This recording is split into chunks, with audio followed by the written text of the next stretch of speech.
Esi na ogene ka ị bịa eme na Orikeze. Lot na Orikeze. Ọ bụ na otu ha ma gịnị? Ọ gara ọnụ. Ego one? 3,000. One ka iji arabu ndị na-ara? Ọ bụ na nke Eko m mara 2,000. Na nke Eko na ebe? Na Agụrụzi Igbo. Na Agụrụzi Igbo. Ị ara 2,000. Ibibi Igbo-ukwu before? Ebibu m Igbo-ukwu. Mana esi na ego na Central School? Agụ na Central School ya. Nke ka isi go na Central School? Mụ na one woman mana ọ na-akụzi na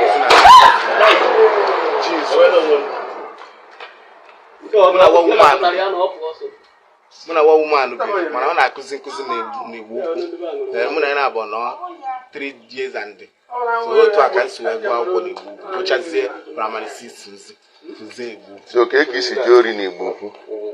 Na nsi ji ori n'Igbo-ukwu desi machine ba egbugote ji ori ka esi na lọd ọwụ na ego m ezu then mmụọ na onwe wee kwuarịwa cherenụ gbe ekwusi ike. So mmụọ na onwe wee kwuarịwa n'ime abalị ahụ. So n'ime abalị ahụ ka mmụọ na-ekwuarịzi wee kwubutezie na compound this man.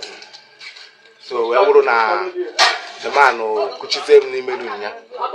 So tiwezie m ihe kpọpụtaziere m security.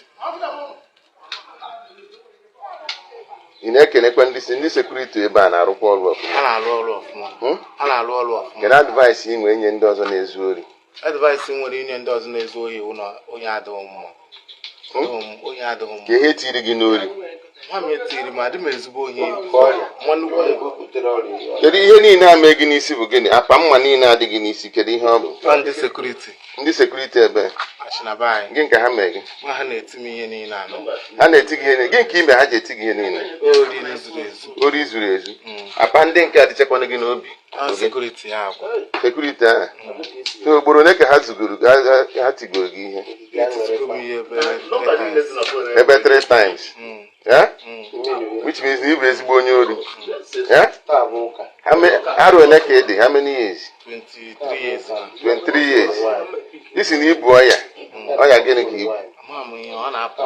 Ebe ka eme abụ asị apụ? N'ọnụ amụ gị. Onye ọ bụ ihe a na-agbasasị mmiri na ala.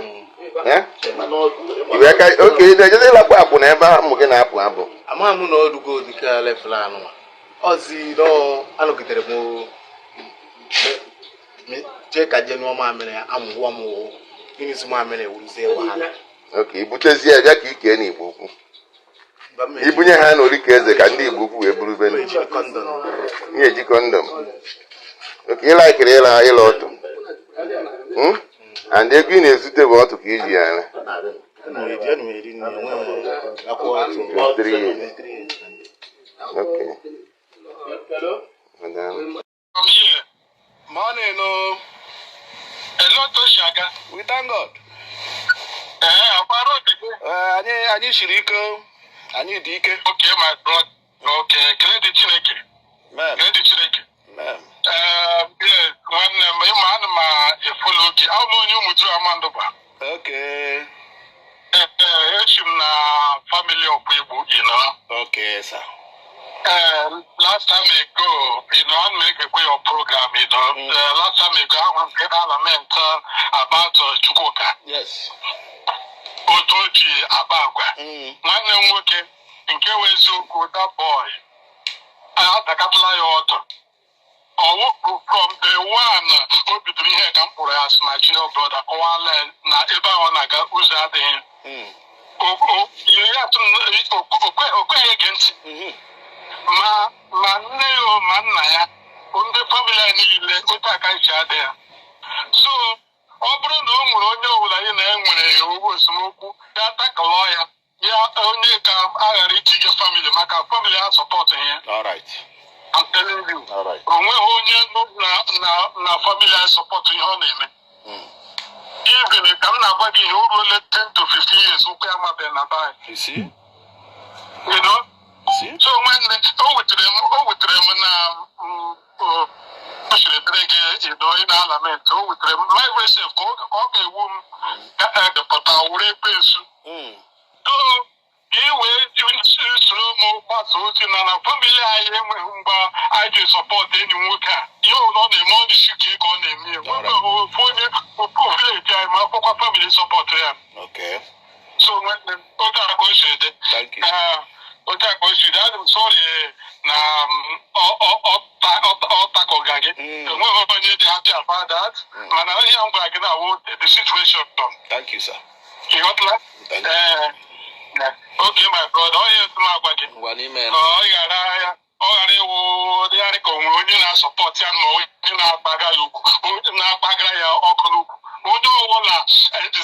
from this boy. Now I blame me for his actions like this. From the one who be here. So, who would do at the whole? Who would be happy with this, Bobo? I'm telling you the fact. Mpaya with the last born of my Child. I'm telling you, I want to see your name. Oh. So, okay, coach, you don't want them to say, I'm like you cook, I'm going to go the family, the Bobono. What was support together at all? Okay, sir. Ọ dị mma ihe ahụ nwanne udele nwanne nwoke on behalf of the family apologized to Nonso Nwka na the terrible attitude and iberibu udele daga oji Nonso Nwka emege content, you know. So ọ ijikwa gị na munu udele ahụ the same class, munu udele ahụ na the same level. Unwekwene ka money ga-eshi na the same level no wake mana owo ọzọ munu enweghị ike. So why I keep reacting to ihe ọ na-ekwu ka unu hapụ iche na ọ wee eziokwu ka ọ na-ekwu, because ndị be anyị sị na ọ gbara nkịtị kwere ekwe dobi so ọ gbara nkịtị kwere ekwe. So if he fire, I will fire back. If he lambast, I will lambast back. Ịhụ na social media wu gbasugboz onye pịa gege pịagwụrụ ya, onye yogege yogwụrụ ya. That is social media for you. Then I potassium physically, then we can behave normal. But I know na social media here I need na gana ara. You got to go so udele chere na ara aram ka ara kie. Udele nwe 5% ara aram the 1 million. 1 million%. Imo onye na-amahụ mmadụ na-akpụ ya enyi ya. You got to go onye na-amahụ mmadụ na-akpụ ya enyi ya. Physically aga m aya ara. Ogota ebe a na-eje. Physically m ya ara.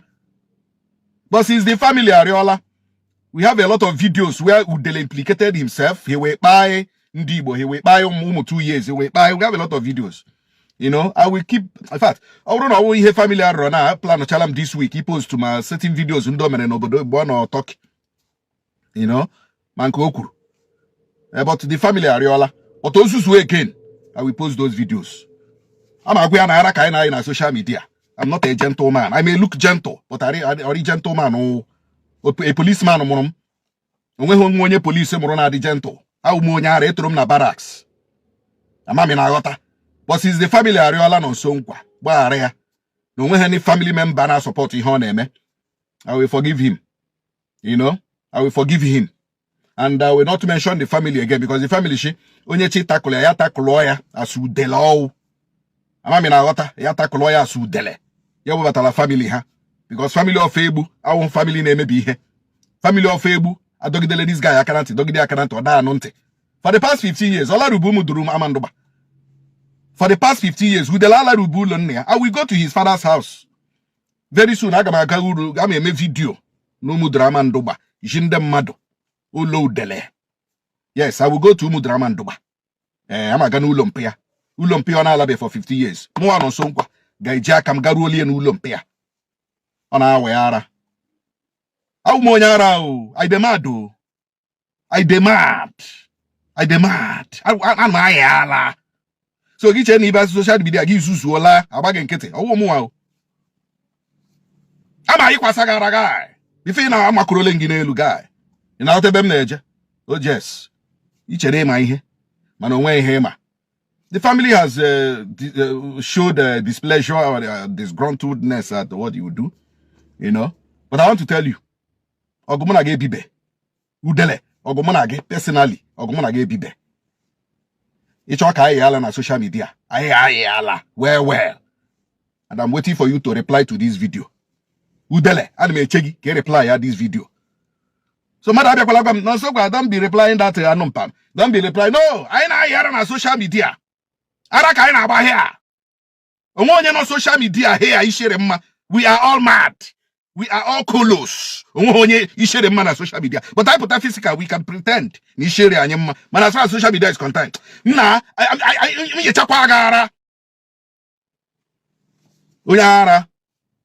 then your family has abandoned you. What else do you have? Nonsense man. Udele.